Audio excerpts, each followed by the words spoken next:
My self Alka and welcome to our excellence family. चलिए friend, start करते हैं हमारी आज की वीडियो, जिसमें हमारा टॉपिक है उपभोक्ता को कानूनी संरक्षण।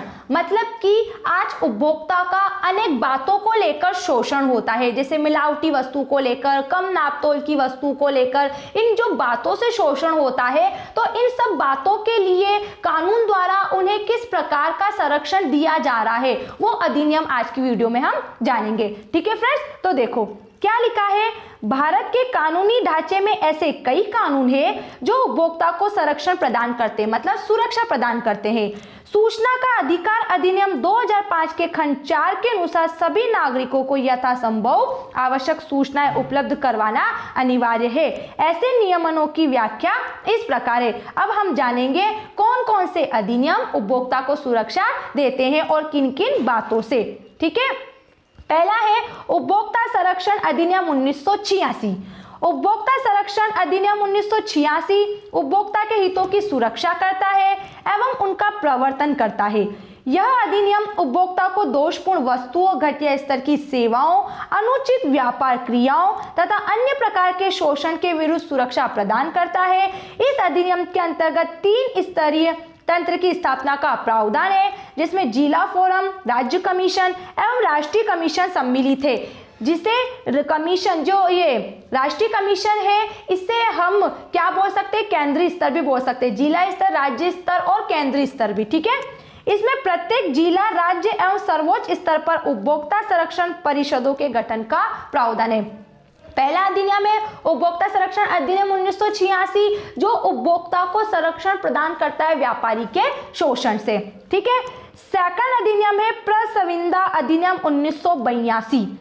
यह अधिनियम शर्तें निर्धारित करता है जिनके अनुसार किसी अनुबंध के पक्षों में जो वायदे किए हैं उनको पूरा करने के लिए बाध्य होंगे। यह अधिनियम अनुबंध को तोड़ने पर इससे जुड़े पक्षों को उपलब्ध प्रतिकार का निर्धारण करता है। मतलब प्रसंविदा अधिनियम, प्रसंविदा मतलब उपभोक्ता व्यापारी को लेकर किसी प्रकार का कोई अनुबंध होता है, तो अगर व्यापारी या उपभोक्ता कोई भी अपने बीच हुए अनुबंध या वादों को तोड़ता है तो 1982 के खिलाफ उनमें कार्यवाही की जाएगी उन दोनों के प्रति। ठीक है, फिर अगला है वस्तु विक्रय अधिनियम 1930। यह अधिनियम क्रेताओं को उस स्थिति में कुछ संरक्षण प्रदान करता है जबकि उन्होंने जो वस्तुएं खरीदी थी वह घोषित अथवा गर्भी शर्त अथवा आश्वासन के अनुरूप नहीं हो। आज ऑनलाइन बिजनेस भी चल रहा है, व्यक्ति वस्तु को खरीदता है तो हो सकता है वो जो ऑर्डर देता उस ऑर्डर के अनुरूप उसे वस्तु नहीं मिलती है, या फिर वो माल का जो ऑर्डर देता है ऑफलाइन भी अगर वो किसी वस्तु को खरीदता है या जो आदेश देता है किसी व्यापारी को और व्यापारी उसे वस्तु का जो नमूना बताता है, जो सैंपल बताता है, उसके अकॉर्डिंग अगर उसे वस्तु नहीं बेचता है तो उसके खिलाफ कार्यवाही की जाएगी। किसके तहत? वस्तु विक्रय अधिनियम 1930 के तहत। फिर अगला है आवश्यक वस्तु अधिनियम 1955। यह अधिनियम आवश्यक वस्तुओं के उत्पादन, आपूर्ति एवं वितरण पर नियंत्रण, इनके मूल्यों की वृद्धि की प्रवृत्ति को रोकने तथा इनके समान वितरण को सुनिश्चित करता है। इस कानून में अनुचित लाभ कमाने वाले जमाखोर, कालाबाजारियों की समाज विरोधी कार्यवाही के विरुद्ध कार्यवाही करने का प्रावधान है।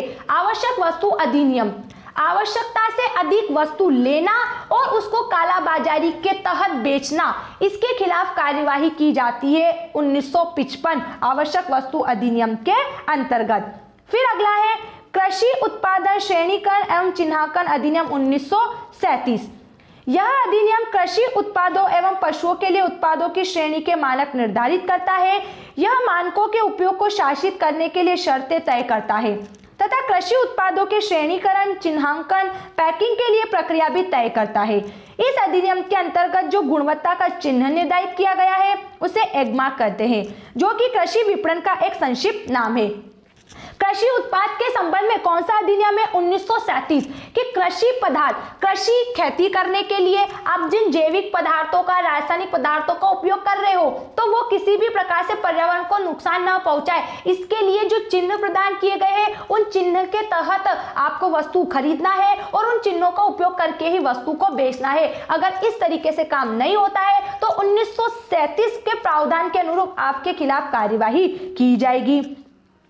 एंड अगला है इसमें खाद मिलावट अवरोध अधिनियम 1954। यह अधिनियम खाद्य पदार्थों में मिलावट पर अंकुश लगाता है एवं जनसाधारण के स्वास्थ्य हित में शुद्धता सुनिश्चित करता है कि खाद्य पदार्थ जो कृषि काम में आप लेके आते हो, अगर उसमें किसी प्रकार की मिलावट आपके साथ की जाती है, आपको गलत तरीके का रासायनिक पदार्थ उपलब्ध करा दिया जाता है, तो आप उस व्यापारी के खिलाफ धारा 1954 के तहत शिकायत दर्ज करा सकते हो। माप तोल मानक अधिनियम 1976। इस अधिनियम की धाराएं उन वस्तुओं पर लागू नहीं होती जिनका वजन माप संख्यानुसार विक्रय अथवा वितरण किया जाता है। यह उपभोक्ता को कम तोलने अथवा मापने के अनुचित आचरण के विरुद्ध संरक्षण प्रदान करता है। एक बार फिर देखो क्या लिखा, माप तोल, जिसको बाट अधिनियम भी बोलते हैं। इस अधिनियम की धाराएं उन वस्तुओं पर लागू नहीं होती जिनका वजन माप संख्यानुसार विक्रय अथवा वितरण किया गया है। मतलब जो बिना नाप तोल के बेची जा रही है उस पर यह नियम लागू नहीं होगा। किस पर यह नियम लागू होगा? जो वस्तु नाप तोल के दी जा रही है। जैसे बोला गया कि यह वस्तु 1 किलो है, ठीक है, जब उसको तोला गया, एक्चुअल में उसको मापा गया, तो वो 1 किलो में कुछ ग्राम, 50 ग्राम या 500 ग्राम कम निकला, ठीक है। तो ऐसी कंडीशन में क्या हुआ कि हम क्या करेंगे, उसके खिलाफ शिकायत दर्ज करा सकते हैं कि आपने 1 किलो बोला, 1 किलो लिखा, लेकिन ये तो 500 ग्राम कम है, मतलब कि आधा किलो का ही ये पैकेट है, 1000 ग्राम होना चाहिए, ठीक है। तो माप तोल अधिनियम 1976 के तहत हम शिकायत दर्ज करा सकते हैं। फिर अगला है ट्रेडमार्क अधिनियम 1999। इस अधिनियम ने व्यापार एवं वाणिज्य चिन्ह अधिनियम 1958 को समाप्त कर उसका स्थान ले लिया। यह अधिनियम उत्पादों पर धोखाधड़ी वाले चिन्हों के उपयोग पर रोक लगाता है। इस प्रकार से उपभोक्ता को ऐसे उत्पादों से संरक्षण प्राप्त करता है। ट्रेडमार्क मतलब कि आज हर एक व्यक्ति जो है, हम प्रीवियस वीडियो से पढ़ते आ ही रहे हैं कि अपनी वस्तु की अलग पहचान के लिए एक चिन्ह का प्रयोग करता है, ठीक है। तो उस चिन्ह की कोई दूसरा व्यक्ति नकल ना कर ले, तो इसके लिए क्या ट्रेडमार्क का नियम आ गया है। तो व्यापारी चिन्हों का जो प्रयोग करते हैं उन प्रयोग की कोई नकल ना कर ले, और अगर कोई नकल कर लेता है और फिर उनकी वस्तुओं को बेचता है तो ट्रेडमार्क अधिनियम 1999 के तहत कार्यवाही की जाएगी, ठीक है। एंड लास्ट के 2 और नियम है जिसमें लिखा है कि प्रतियोगी अधिनियम 2002। इसमें क्या बताया गया है, यह अधिनियम एकाधिकार एवं प्रतिरोध व्यापार अधिनियम 1969 को भंग कर उसका स्थापन करता है, मतलब उसकी जगह स्थापित किया गया है। यह अधिनियम व्यावसायिक इकाइयों द्वारा बाजार में प्रतियोगिता में अड़चन डालने वाले कार्य पर उपभोक्ताओं को संरक्षण प्रदान करता है। प्रतियोगिता अधिनियम, जैसे कोई व्यापारी होते हैं, वो अपने दूसरे व्यापारियों से प्रतियोगिता करने के लिए, ठीक है, अनेक प्रकार की स्कीम अपनाने लगते हैं, तरीके अपनाने लगते हैं कि वस्तु में गुणवत्ता कम देने लगते हैं, मिलावटी वस्तु देने लगते हैं, जो उपभोक्ताओं के स्वास्थ्य पर प्रतिकूल प्रभाव डालती है। तो इस गलत तरीके से प्रतियोगिताओं का सामना करने के लिए जो तरीके अपनाए जा रहे हैं और इन तरीकों से उपभोक्ता को जो नुकसान हो रहा है, उसके खिलाफ प्रतियोगी अधिनियम 2002 में कार्यवाही की जाएगी।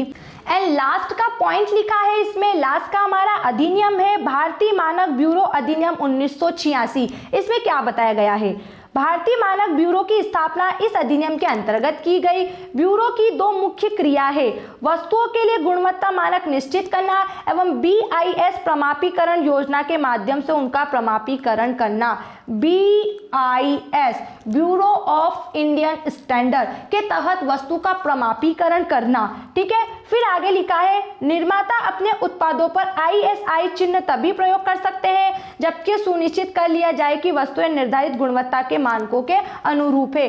ISI मतलब होता है फ्रेंड्स यहाँ पर इंडियन स्टैंडर्ड इंस्टीट्यूट, ठीक है। तो कुल मिला के ये जो सारे अधिनियम बने हैं हर प्रकार के शोषण से मुक्ति के लिए, तो हमें इन अधिनियमों के तहत शिकायत कराने का अधिकार है और सुरक्षा पाने का अधिकार है, ठीक है फ्रेंड्स। अब अगर आपको किसी भी अधिनियम में किसी भी प्रकार का कोई डाउट लगता है तो जल्दी से उस डाउट को कमेंट्स बॉक्स में लिखकर दूर करना है, ठीक है friends. Thanks for watching this video, bye bye.